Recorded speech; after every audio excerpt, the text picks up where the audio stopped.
So it's been a minute since I did a video, but I want to do this video, and it's based around we live in a world, and especially in a country where it's based around mediocrity, and and I say that because before I got shot and got my spinal cord injury, I didn't know anything about disabilities outside of the kids that we went to school with. Their classes was in the basement, and you knew that they were kind of, I guess we used to call it slow. They used to call it retarded. Had some kind of, disability, but it never really registered to me or whatever. What I did know, I just knew that they were not supposed to be thought of as being productive citizens, are not able to, have a great life or whatever. So anyways, after I got shot, I spent 2 months on bed rest. I was in the hospital for 6 months. I couldn't move at all at one point, and I wanted to die at one point, and I was asking, for them to unhook me from the machines and just let me die. And my mother, she didn't want that to happen. Her thing was that I'd rather have you here in some capacity than you being gone. And I didn't understand that then, but years and years later, you know, with support and getting to see other people who came in and talked to me who quote unquote was worse off than I was, and I was complaining. And get to the point, to fast forward, to get to the point in my life where I'm able to move around a little more. I drive, I go to work every day, I go to the gym and I work out. I went to college, even after being shot, and got a degree, and studied in fields that I think helped me become the person I am today. And I guess I'm trying to get to the point of saying that society tells people with disabilities that you're not considered equal to people who don't have disabilities. You can't live a fulfilled life, and we get discriminated against on every level possible. So I guess all of us are born with in my mind, God inside of us. And there's something that's inside of every person that you have to be able to tap into that and to propel you forward. Now, I have had a great, support system behind me in my trials and tribulations in my journey. But I didn't think that I would ever be able to live on my own, which I do.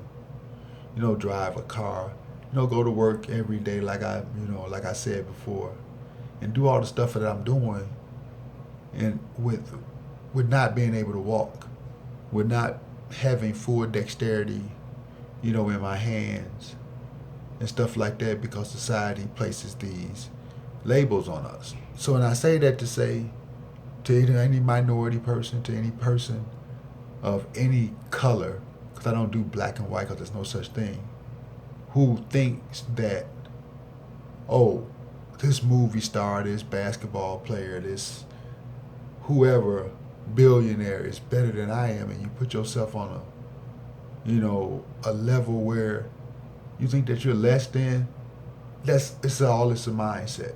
I can go back into the hood and with quote unquote black people, and they keep on bringing up the systemic problem. It's why we behave that we do. Is there a system that was set up? Yeah.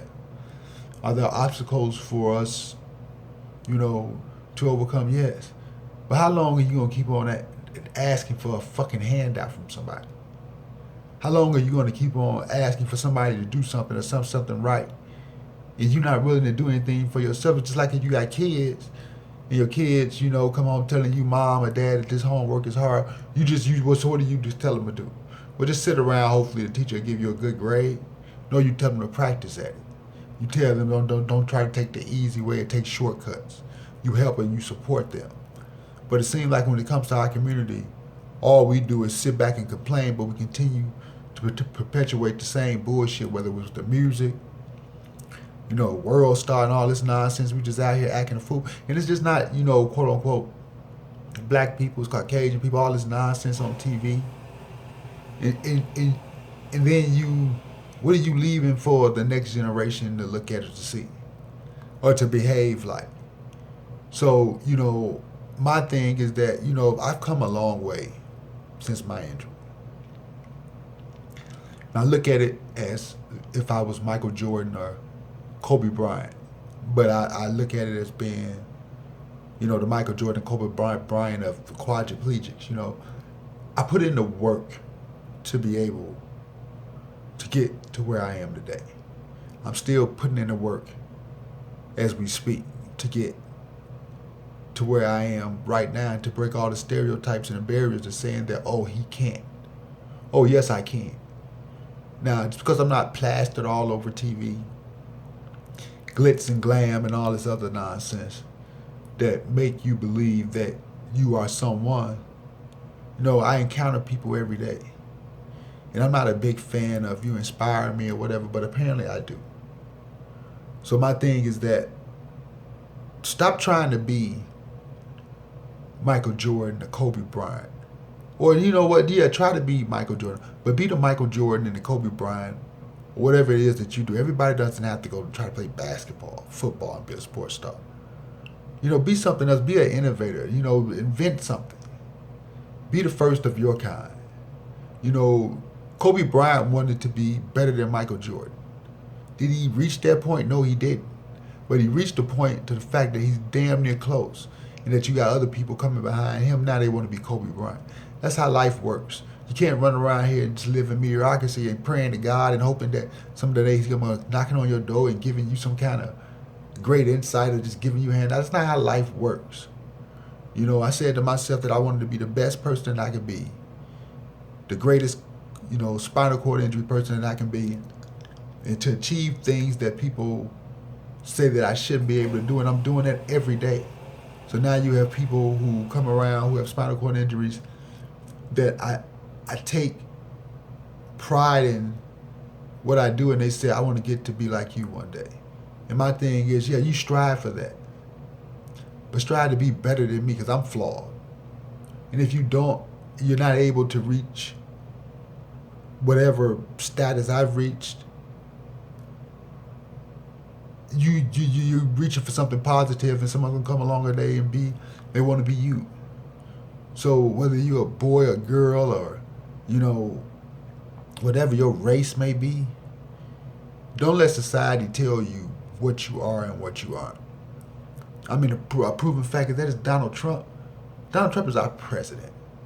And he's our president because he knew, and he was smart enough to realize that, society can tell me that because I'm not a politician or don't have any fear, have any, background in politics that I can't do this and that, but what I do know is people. And I know how to get in the White House, and he did just that, and now everybody's upset. The media's mad because, he banned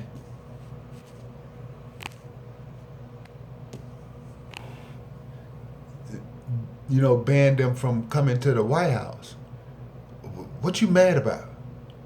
You all sit around and disrespected President Obama to the fullest, and he allowed you in the White House, allowed you to have your opinions. And all you did is ran this man over the coals. It wasn't every news outlet, but a lot of you did. And this is what y'all wanted. You got Donald Trump. And I'm going to say this.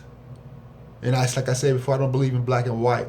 But just for the sake of this argument, white America you voted for a man not really because of his principles.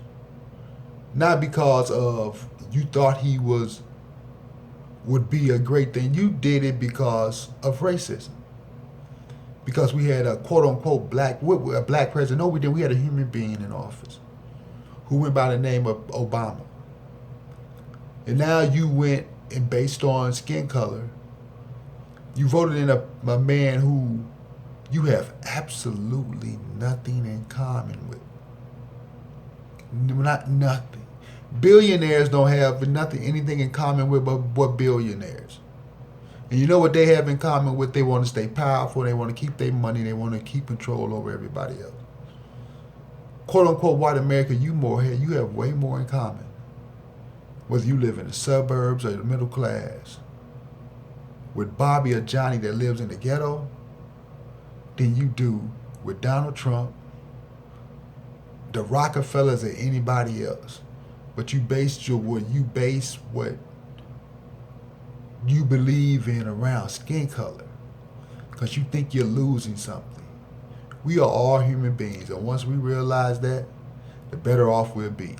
And you know, just like the lady who left Fox News, I forget her name or whatever, because of all the, you know, I guess male chauvinist that was going around there. She stayed there. She was there the whole time. When it was going on, now all of a sudden you upset. So then you move from Fox News, where you were doing narratives based around racism and promoting it in the media. Now you on NBC, and they just moving you around. Do you see what's going on? Most news, now I'm not gonna go with the whole thing of fake news, like, you know, Donald Trump, but some of that news is fake. You know, where there's nothing going on, or there's nothing to talk about, whether it's sports or whatever, most news is manufactured. Not all news, but most news is manufactured. And you know why it's manufactured? For them to get ratings, for them to continue to have a show on TV, for us as citizens to sit around and argue and debate and go back and forth instead of, you know, loving one another, getting together, you know, breaking bread and trying to move forward as a race. That's the media. So when the media is upset about, you know, Trump not, I understand why Trump is letting him in office, because whatever nonsense or bullshit they doing up in there, they don't want the media to be out here giving it to everybody else. I totally understand that, right or wrong. So you say it's un-American for the White House to not allow the media in there. It was un-American the way you all covered what happened in St. Louis. It's un-American how you all cover, you know, police shootings. That's un-American too, but you don't complain about that. So my thing is with Trump, you know, it's just the chicken coming home to roost. You know, and before it's all said and done, this shit is going to get way worse. And it's like we haven't learned anything from it. And it's the same thing like with the whole thing with Shaq and JaVell McGee. Niggas, you stop. You know, and I'm using that word because I have to. We bang on each other all the time on social media, on TV, reality TV shows. So people who don't encounter quote unquote black people, like I said before, what do you expect them to think of us? Come on, Shaq, when he called you a coon, I get what he's saying. Because you're sitting up there on national TV, clowning, you know, another person of your skin melanotation. Like I said, I consider us all human beings, but we ain't there yet. I am, but a lot of us ain't, so I gotta come to you the way that you see it, of, you know, of your ethnicity. You clowning this dude every day and he's out here trying to make a living. And you think this funny. And in the corporate America and the people who own you, your station, who pay you money, you know, they got you doing this, and look what we headed. Now we got basketball beef. We went from rap beef, from niggas shooting each other over music and talking about what they own and gang shit. Now y'all on TV and sports players doing the same nonsense. We look like fools. And Charles Barkley and any other athlete or entertainer who says that this ain't slavery because we make millions and millions of dollars, you clown. Just like everything else evolves, so does slavery. And you can call it what you want to call it, and you think I'm being crazy saying so let's just say it's not slavery. Let's say it's to keep working class citizens in a place while we continue the elite to stay in power. So you making millions of dollars, so I can't be cooning, I can't be slave, I can't be on. You know how they had the house nigga?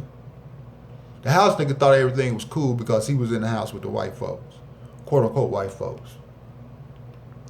He was getting fed, food and scraps and getting all these little perks. And he said to the other field Negroes that, well, if you all just behave and do what I'm doing, you can get in here too. Not knowing that everybody can't make it into the house. Because who's gonna pick that cotton?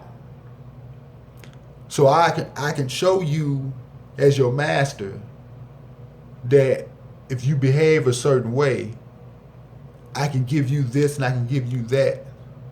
And you can give that other slaves in the cotton field something to reach for to add up. But no, we still need slaves. So this is just, an example or a distraction to make people think that, oh, we're not so bad.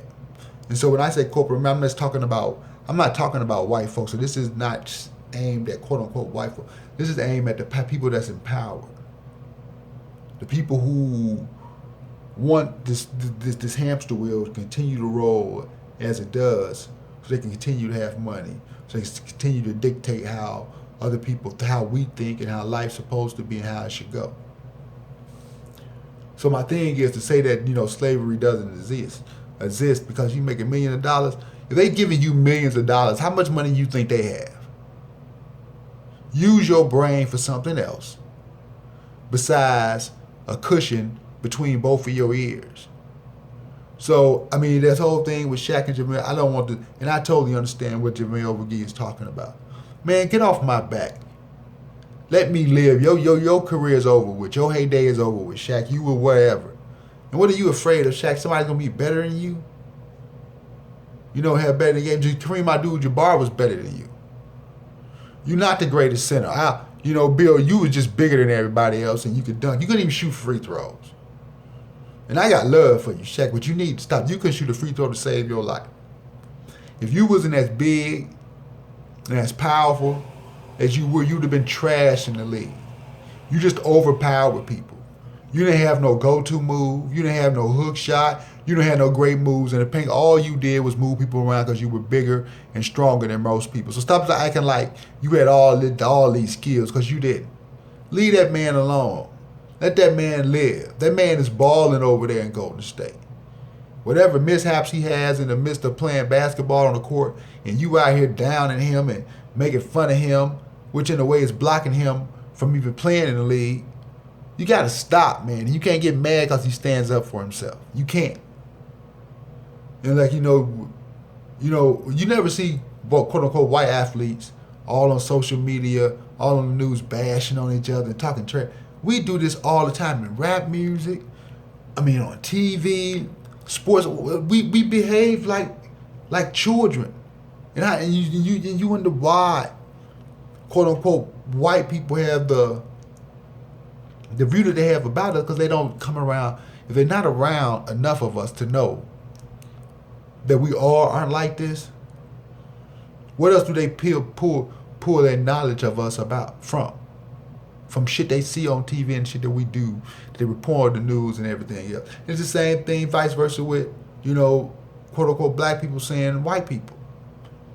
If we're not around Caucasian people, where do we derive our narrative from? How do we get there? Exactly. I didn't hang around a lot of Caucasian people before I got injured. But if I got shot then, and I was in the hospital, and that's who was mostly caring for me as a staff. And then as I got to the hospital, I started, hanging out with some of the nurses and the therapists that I had formed a bond with for 6 months. And then for 2 years after that, going to outpatient. And I had to come to the realization, that all quote unquote white people aren't the same. Just like all quote unquote black, we are human beings before anything else. So my thing is that we can't live based on mediocrity. I'm living proof that with support and drive, there's nothing that we can't or you can't accomplish in life. And we all just let's stop chasing these dreams of something that Biggie said in the rap song. If you can't make it out the hood, if you can't rap or got a wicked jump shot, there's other. You know how many inventions that quote unquote black people have made, as far as to help us live as human beings. We are way more than entertainers. And everybody can't be a rapper. So let's stop doing that. Do you find another lane to go down? Because first off, this rap music is trash. It's not leading us nowhere. It's not getting us anything. It's not helping us at all.